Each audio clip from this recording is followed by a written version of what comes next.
Let's first explain why it is that we're here. Jens, if you could take a look around the congregation.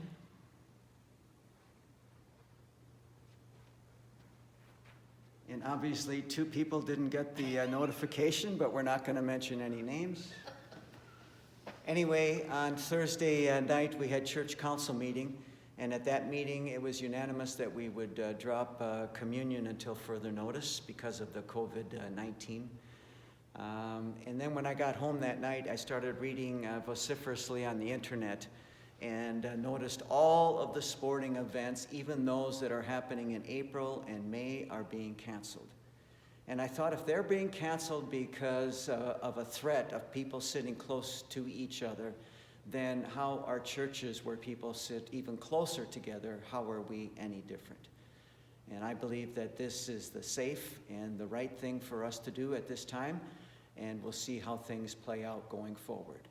As of this morning, 3 people in Regina at least have been diagnosed, and those numbers are probably going to change. To be proactive is better than to be reactive, and that's what we're going to do here. And many of our people who worship regularly are of the most threatened people, and that's what we have to keep in mind. So if Jens is willing, we're going to do this taping every week and send it out to people, and hopefully this is a way for us to continue in our ministry here at St. Mark's. Now thank we all our God, with hearts and hands and voices, who wondrous things hath done, in whom this world rejoices, who from our mother's arms hath blessed us on our way, with countless gifts of love, and still is ours today. One of the most iconic and powerful hymns in the Lutheran tradition is Now Thank We All Our God, written by Martin Rinkart. I remember from the time I was 3 or 4 years old, we sang this. It was one of the most important hymns in our church.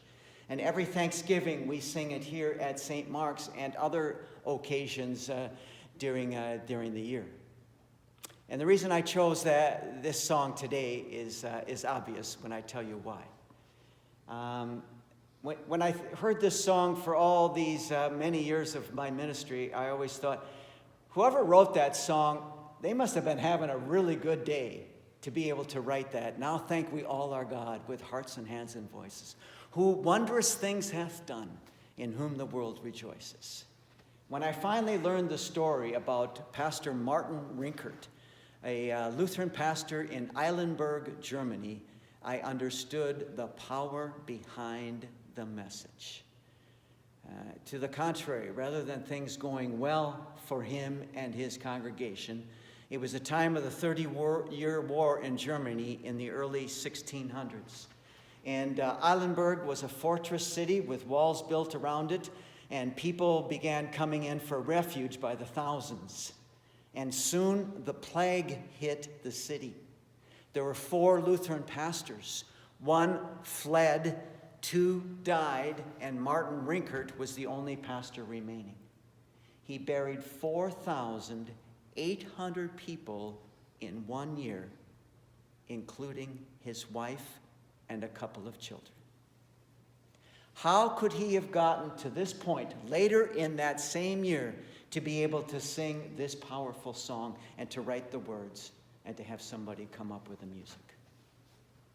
How can we, as we face this virus here in Canada and across the world, and the potential devastating effects that it might have, how can we be joyful and thankful? How can we sing with our hearts, now thank we all our God? If we raise up the level of fear and trepidation, we will not be able to. And it's times like this that we have to look deeply. But we have to look maybe to where we've never looked before for the blessings and the beauty in our lives. The other night, Friday night, the four of us in our family were gathered together, and we were going to go out to eat, and we stayed home and made hamburgers. And then we went for a walk after supper.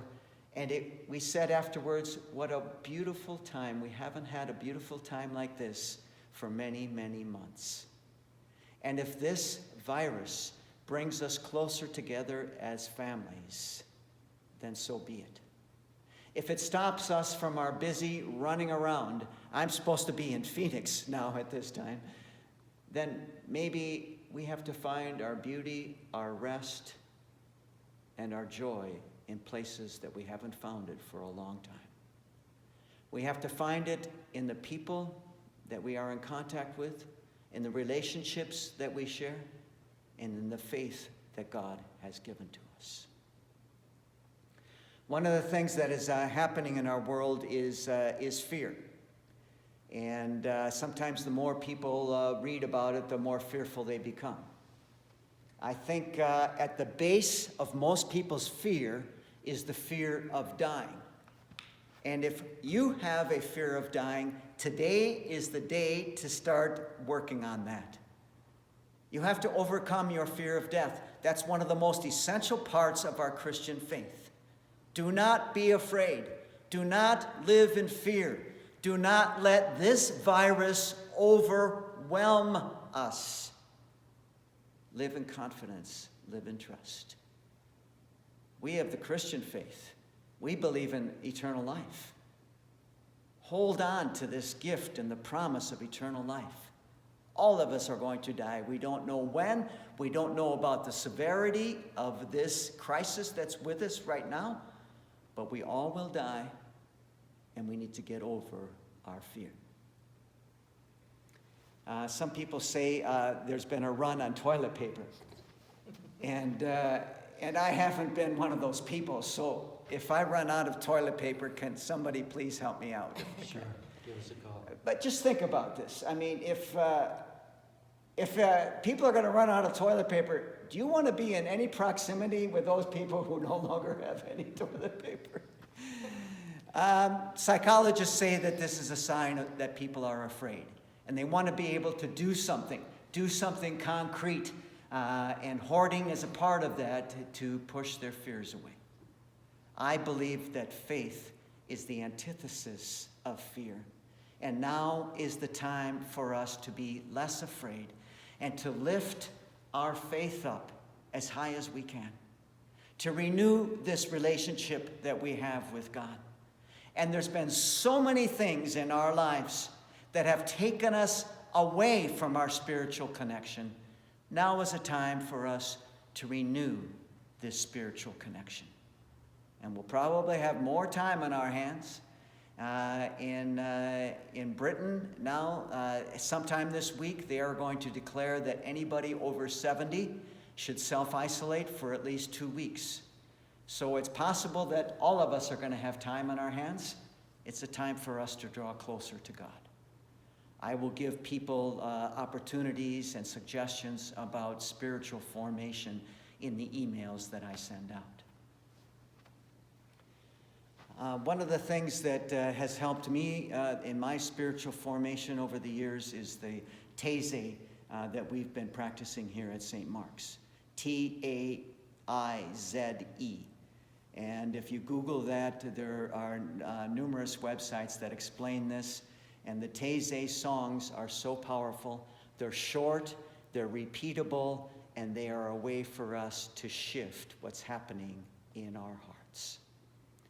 So as I conclude today, I want us to be strong, to be smart. We are being smart here at St. Mark's, and we're going to see how things unfold and make decisions as we go forward. But I want us to lift up the things we are grateful for in our lives, in our family, in our health, in our country, and for all the people that are part of this community in particular. I want us to lift up the fact that we are not afraid. We stay strong, stand strong in our faith. And for those who are here today who didn't read their emails, sing with me, "Do not be afraid." Do not be afraid, I am with you. I have called you each by name. Come and follow me, I will lead you home. I love you and you are mine. Do not be afraid, I am with you. I have called you each by name. Come and follow me, I will lead you home. I love you and you are mine. God bless you, and we'll get through this together. Amen.